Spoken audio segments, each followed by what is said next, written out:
afternoon. Time and temp here, 3:57, 80 degrees. All locked and loaded into whole mode. And oh, look at that. Just get this trailer over here. Look at that, no TPMS sensor. We got tire pressure, guys. This thing actually went in for a bunch of stuff. We'll just say.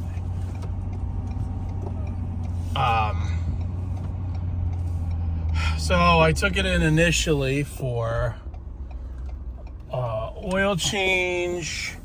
Well, the TPMS sensor was shot, and that I knew because I did do a relearn, which failed twice. So then I kind of knew it was a sensor. Nice, right in front of me, real nice. Then I knew it was a sensor, and obviously you need to take the tire off for the sensors. But no biggie. Those aren't overly expensive. And then, you know, it got me thinking like, okay, hey,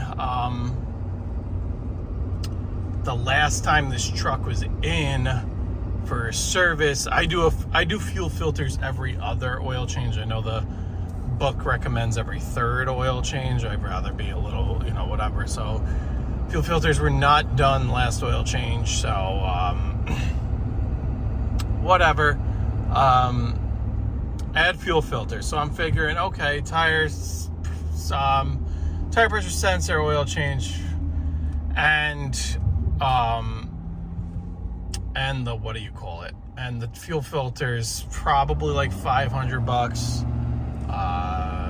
Fuel filters are like $3 something. Oil change is like $170 something. Whatever, even if it's in the $500-600 range, you know, for another $100, $120 for a TPMS sensor, you know, after labor, whatever. Now, get a call, which I kind of knew this is coming, and I'm kind of glad, but I'm also kind of pissed off because I'll explain this in a minute. And this is the battle. This is why prices are going up everywhere. Get a call, hey Mike, your front brakes we're talking about here are 2 millimeters. Not metal on metal yet, but 2 millimeters. So like, fuck. Needs front brakes. I had done rear brakes in December. Needs fronts. So, absolutely, just go ahead, do it. So that was $1,200 plus another $600 you had in tax, whatever. It's about a $2,000 bill. Owning these trucks is expensive stuff. So you got to know what to charge. You got to know what to charge. You got to know, you know, you just got to account for this stuff. And, you know, this is where you make the argument for gas versus diesel and choosing, what are we doing here, guy? Come on, bye-bye. And choosing, just go ahead. Go ahead. Why not? We got nobody behind me. And choosing the gas, because the maintenance costs are less. You know, brakes are brakes. On a vehicle this size, you know, you're not just, you know, you're stopping a lot of that weight. And I'm gonna, you know, preface that the brakes go when you're towing these single axle trailers. If you have a single axle loaded with, let's just say 3,000 pounds, it's not a lot. The truck do that all day long, but you are cooking through brakes because that's another 3,000 pounds you're stopping because you don't have trailer brakes. So I would make the argument, you know, you can make the argument two ways. You can make the argument that, you know, your single axles are cheaper.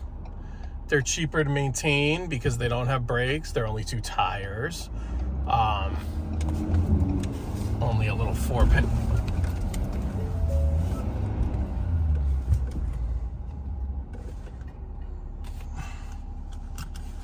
All right, we got something going on here. Trailer brakes locked up.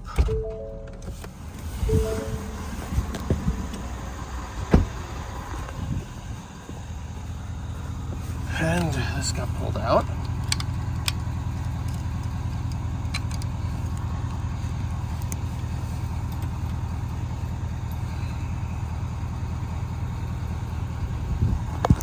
Let's set this to the side here.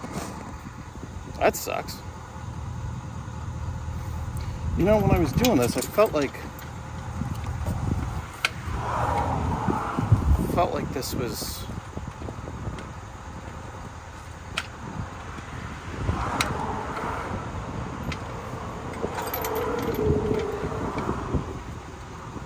a lot.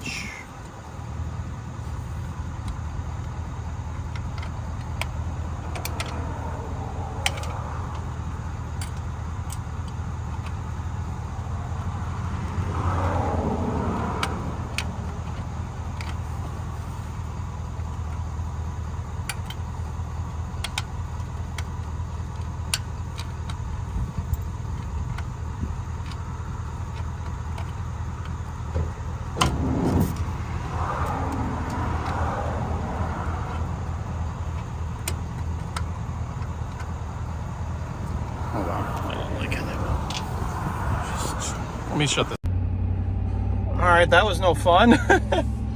You know, when I hooked that trailer up, I thought to myself, man, that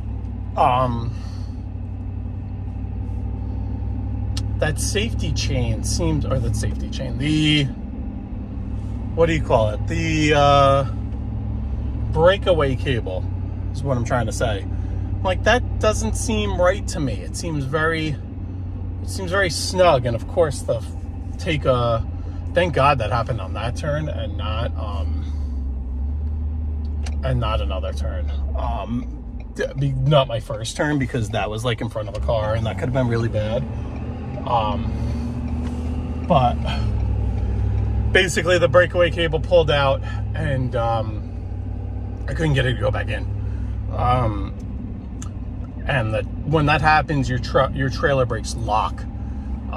So I kind of accelerated and the brakes were screaming at a halt. I was able to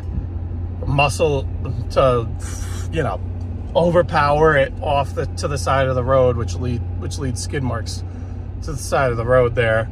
But able to get the trailer to safety and then the pin back in. I don't like how tight that breakaway cable is. I'm gonna see if I could get a little extension for that, because I don't know, I've never had an issue with it. I always thought it was a little too tight. Not enough, like there wasn't enough slack in it. Not that you want too much slack by any means, but you know, I always thought it was a little too tight in there. But whatever, hopefully it seems like the trailer's riding fine. It doesn't seem like there's flat spots in the tires. I only pulled it off like 10 feet, so it was about 10 feet of skid, not even. So, you know, hopefully everything's okay. I popped that back in. We were just talking about single axle trailers and not having to deal with trailer brakes being cheap or whatever, and then I was gonna say, like, the tandem axle trailers save your truck brakes, but then you run into stuff like that where you have breakaway failures right there. That wasn't a failure, that was actually a good thing, but it failed in how I wanted it to work right there. But whatever, we are on site at this lawn. Let's mow this lawn and mow the other lawn, and then we'll that'll be all. Unfortunately, you know, it is what it is. Let me take a quick drink. Whew, a little bit of a scary moment because I had traffic coming at me as that was happening.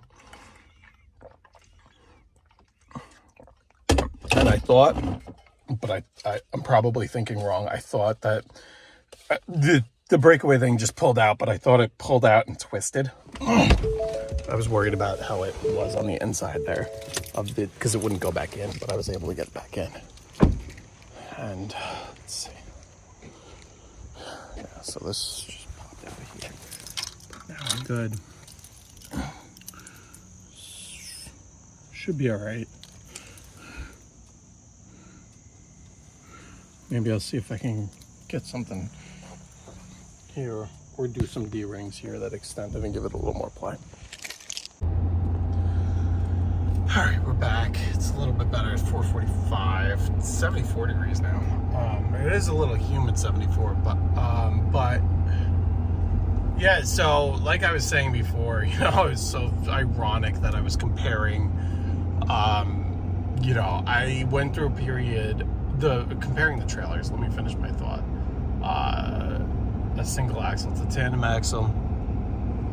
And I went through a long period of time. Obviously, I have the tandem axle on now. I had that incident with it. But I went through a period of time where I had rocked only the single axle with this truck for months.